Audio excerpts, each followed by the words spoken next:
everybody. Just got finished jogging, like a mile or so, or 3/4 of a mile.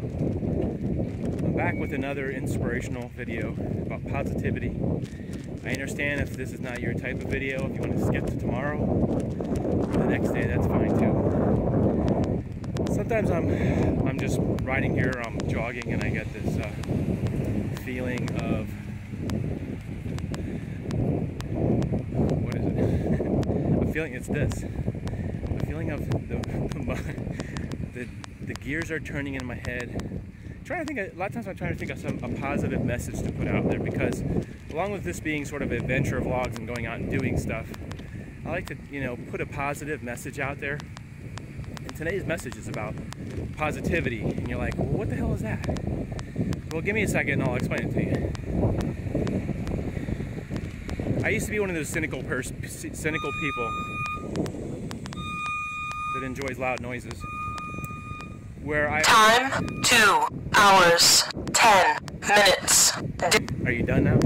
That lady, that app starts by itself, I swear. It's been going on for 2 hours. I have no idea how that app started. I don't think I even touched my phone. It's like a Cyberdyne system computer taking over. It's called Runkeeper, and it seems like it just starts by itself. Like yesterday, I couldn't shut it off. I'd shut it down, it would come back on, and I don't even know it's on, and then I hear that lady going, time, 14 minutes. Well, I usually start at the beginning of a run, but it said it started 2 hours ago. That's so weird. Anyway, I have to figure out what's going on with that. All right, back to the positivity thing. When I used to hear people do life coaching, or people write a lot of books about here's how to improve your lifestyle or how to think positive, I always thought that was horseshit. Sorry, the cussing, but I always just thought it was just like, well, if you can write a book about being positive and being successful, then it's natural to you that you don't know what it is to be down and have bad things happen to you. That was just my view of things, that you don't know what the downside of life is. And some people have hit bottom and then been successful or whatever, sort of fixed their life and then wrote a book about it. That's true too. But I just always hated that. Self-help books, that's what I'm trying to figure out, is the self-help books, Well, if you're so great at writing, it must be just natural to you to self-help. It must be easy. I always felt like my life was like somewhat a hard life a lot of times. I lost my parents when I was a young kid, or not a young kid, when I was a young adult, my 20s, I lost both my parents. I always felt that sort of left me in a deficit of trying to be positive and be positive about, a bit objective about life and stuff like that. But anyway, I went through a big depression about 2 years ago, 2014, and after watching a lot of videos of this guy named Adam the Woo and Justin Scard, who are like friends on YouTube, they talk about a lot about just about being positive and just about being thankful for what you have, and we've all heard that, I'm sure. And sometimes it's just where you work and the people you hang around with, I think, that give you that positivity. I used to have a job where everybody was very negative. Most of the people were very negative. It was hard to keep a positive outlook because people were complaining so much and whining about things and telling on each other. And I think that contributed to sort of my outlook at the time. And I wasn't hanging out with a lot of people that had a lot of positive things to say. But anyway, really positivity is just about trying to focus on the positive things in your life. And maybe at this moment in life you don't have a lot of positive things, and that's what that's the challenge of being a positive, or trying to live a positive, is to focus on, well, I have a place to stay. That's an upbeat thing. I have a car. I have food.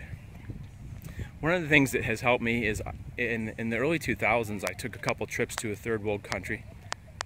There's somebody that's talking really loudly over there. Sounds like she's yelling. Maybe they're doing some kind of tour over there. Yeah, they must be doing a sea life tour. Yeah, I went to a third world country and I saw how they lived. No hot water, no indoor plumbing, no indoor kitchens, no windows at some places in the farms some of the farms I went to. No windows. It was like just a shell of a house, and they were living in those conditions. So it was easy to come back and go, geez, I got hot water, showers, a stove I can just go to, microwave, refrigerator. A lot of people didn't have these things in Nicaragua, where I was the first time I went to Nicaragua.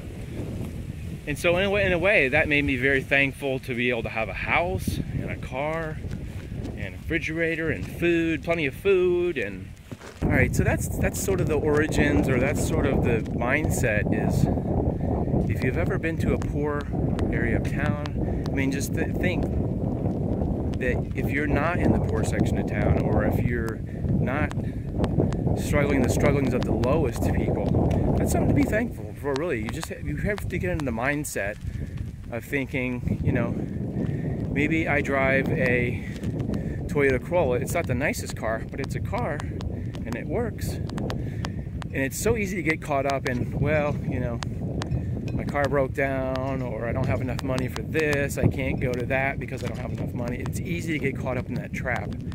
And I do from time to time, you know, get wrapped up in those things. But then I try to just remind yourself that, like, you know, you live in a nice place. Like in Sarasota, I live in a great place. I mean, it's got all this sailing and water and trees and sunshine. And yes, I've been depressed even around that stuff. I've been depressed, but it's a struggle. It's a challenge to challenge yourself to remember in your life you have family, and you have maybe have your kids, and you have just to focus on that.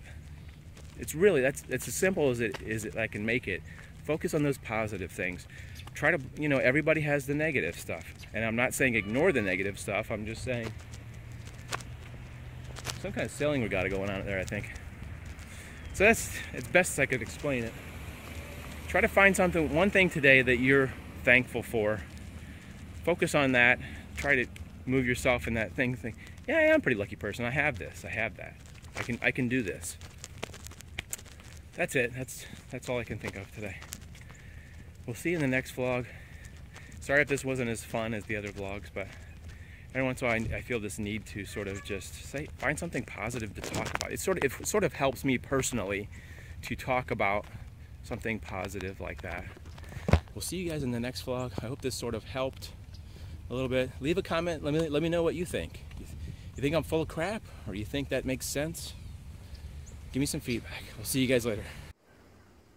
So a couple months ago, I talked about growing these coconuts that are basically, a couple of them I think one I got from the store, and a couple of them I found out by coconut trees, and I was planning on trying to grow these in a plastic bag because I saw some people doing this on YouTube.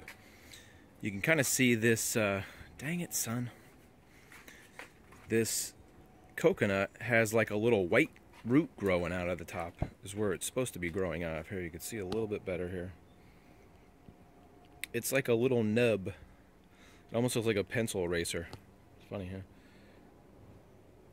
So this means that this is growing. I've got about 4 of them sitting in my garage, hopefully growing. You can see it's kind of wet because it's been sitting in a bag with a little bit of water. But hopefully this, I think I did this vlog about 2 months ago about this thing.